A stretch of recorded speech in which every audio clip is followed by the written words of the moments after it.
by the water.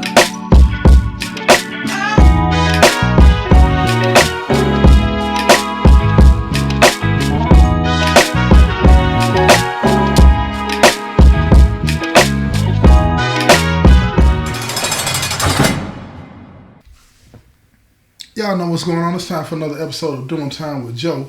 I'm your host, Joe Baker, and welcome to the show, y'all. Now look, my COS, he done put Pullup out the cell right now. It's me, him, and Boo. We in the cell and we talking. He said, look here, Joe T. He said, man, I don't really know what to think about this. He said, but I think this nigga lying to us, right? And guess what I said? Who you talking about lying? He said, this nigga Pullup. See, let me tell you something about the folks, right? See, when you're having a conversation with the folks, they're going to refer to you as folks as long as they believe in you and respecting you and want to vibe with you, right? But when they started calling you out your name and all this and that, they've already turned against you. So when my COS started saying this nigga, I already knew that he done turned against him, right? And I'm listening to him talk to me, but I'm looking at Boo. And Boo staring at me. And see, we locked eyes so tough, and it's anger in Boo's face. He looking at me like, you bet not. You bet not, right? And I'm looking at him, and I wasn't confused, but it's like, I know I want to believe but I knew then that whether I believed it or not, I better say yeah. Because he needed me to say that. He needed me to say that. And when I said I believed him, he looked at me. And his whole demeanor, it was kind of like his whole facial expression changed. And he looked at me, he said, no, you don't. No, you don't. You just saying that. And I said, no, I believe you. I said, I had my doubts, man.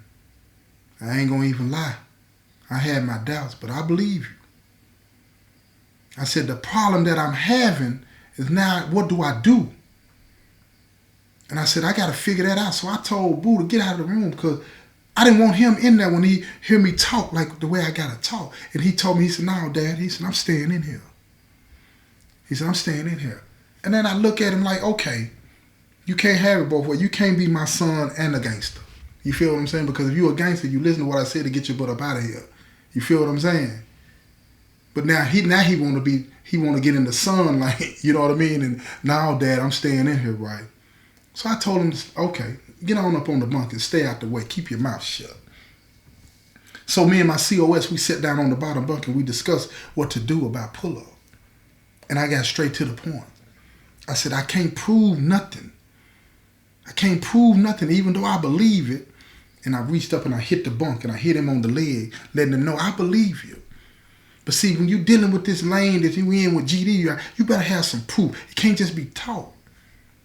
And I said, man, who is the cuz that came and told you what was said? And then Boo told me what it is. I said, can you get him to come to me? Boo get up, he jump out, he run out the cell. He go get him, he bring him back to me. Cuz, and I said, hey, cuz, tell me what's going on. And then he told me what was going on, right? And when he laid it all out to me and my COS, we sat in there listening, and then we both said, we still can't use that. We still can't use that. So I said, look, it's time to play dirty. It's time to play dirty. I said, write him up. And we're going to bring it to the board. We're going to bring it to the board. And when we bring it to the board, call me as a witness. And when you call me as a witness, I'm going to break it down and tell everybody how I was feeling that, the night after he gave me that first drink and all this and that, and how I came in and all this and that, right? And I said, then we're going to see if the board buys what I'm saying. And if they buy what I'm saying, that he had to put something in my drink, even though I can't prove it, then the next part will be easy. The next part will be easy. And then I said, Boo, I said, do you remember who it was that was in that stall with him when he was talking about I needed to go, that I didn't know what I was doing? And Boo was like, no. I said, okay. I said, this is what we're going to do. I'm telling my COS. I said, this is what we're going to do. We're going to tell the board at the hearing it's a witness to him trying to undermine me. Right? And he was in the stall, right? Because see, they don't know Boo heard him in the stall with y'all. They don't know Boo heard that conversation. So we're going to make it seem as though we know who the person was in the stall. You understand what I'm saying? So what we did, we wrote him up, had the hearing, and laid it out there, right? And the brother that was running the board, he said, look, produce that witness, right?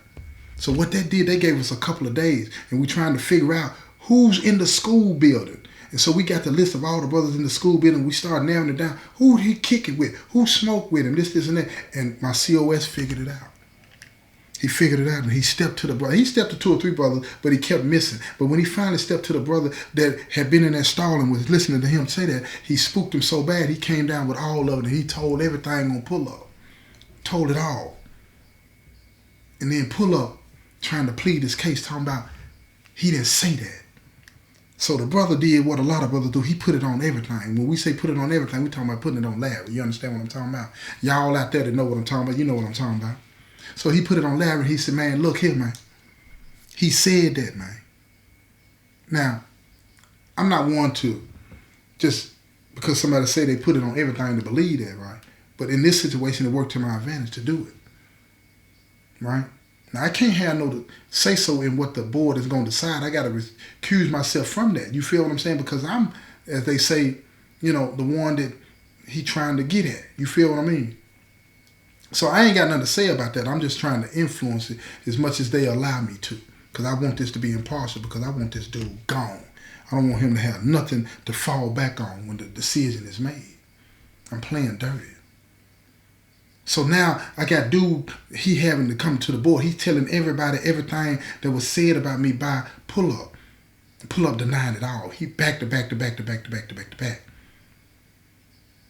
And then Pullup, he pulled his ace in the hole. He said, man, Joe T listening to his son. He letting his son influence him, right? His son don't like me.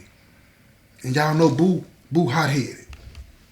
Boo hot-headed. So they asked Boo, did he want to speak to that? And Boo told him. He said, no, I don't like him.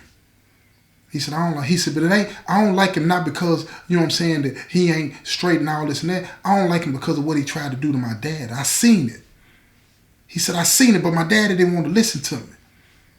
I've been telling him he wasn't straight.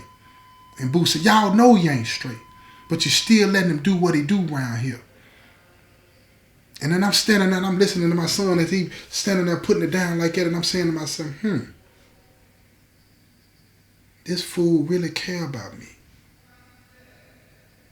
And because I wasn't there for him when we were growing up, that part of me, I said it on the phone that I loved him, and I did. I said it in visit when he came to see me that I loved him, and I did, him and his brother. But I didn't show it. I didn't know how to show it. I had lost the ability to show my own son that I loved him by believing him. Just by believing him. He didn't ask me to do nothing to do. He just wanted me to believe him so I could protect myself. And that's what I want to sum this up with, y'all. We can be around people that can have the wrong influence on us. And when you submit and commit yourself to something like that, you'll start to turn against the people in your life that really love you. You won't even be able to see it. You won't even be able to see how much they love you because you're blinded by this illusion of love over here. And that's what happened to me. I was blinded by an illusion of love, a love that was based off of performance, a love that was based off of somebody doing something to prove that they love you. But the moment you're not able to do any of those things again, the moment that you're not living up to a standard that they want you to live up to, the moment you're not able to do that, then they don't love you anymore. But see, my son, he continued to love me even though I hadn't done anything to show him that I deserved it. Nothing. I wasn't there. I wasn't there for my son like I should have been. I was in the penitentiary. And here he is in the penitentiary, seeing that I'm in danger, and he does something about it. And all he wanted me to say is, I believe you. I believe you. And he defended me to the hilt. He defended me to the hilt, y'all. So that's another reason I want you to understand. Be careful about who you surround yourself with, because it'll influence how you feel and how you see the people in your life that really care about you. It will influence you whether you believe it or not. And it could influence you in a negative way. Remember that. This has been another episode of Doing Time with Joe. I'm your host, Joe Baker, and I say peace, y'all. I've been trying to breathe underwater.